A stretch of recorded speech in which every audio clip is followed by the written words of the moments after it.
চলে যাচ্ছে। নিশ্চয়ই কেউ চুরি করছে। এখান থেকে লুকিয়ে লুকিয়ে দেখতে হবে কে আমার পেয়ারা চুরি করে নিয়ে যায় আজকে। ওই চোরকে আজ হাতে নাতে ধরবো। আশেপাশে কোথাও তো দাদুকে দেখছি না, এই সুযোগে পেয়ারাগুলো নিয়ে পালিয়ে যায়। আজকে আমি দেখবো এই কবুতর আমার পেয়ারা নিয়ে কোথায় যায়। এই তো বাসায় চলে এসেছি, তাড়াতাড়ি ঘরের ভিতরে ঢুকে পড়ি।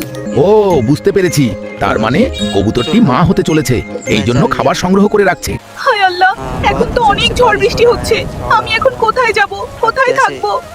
এখন তো অনেক ঝড় বৃষ্টি হচ্ছে, তাড়াতাড়ি গিয়ে কবুতরকে উদ্ধার করতে হবে। কবুতর বন্ধু, আজ থেকে তুমি আমার সাথেই থাকবে, ঠিক আছে? চলো আমার বাড়িতেই চলো।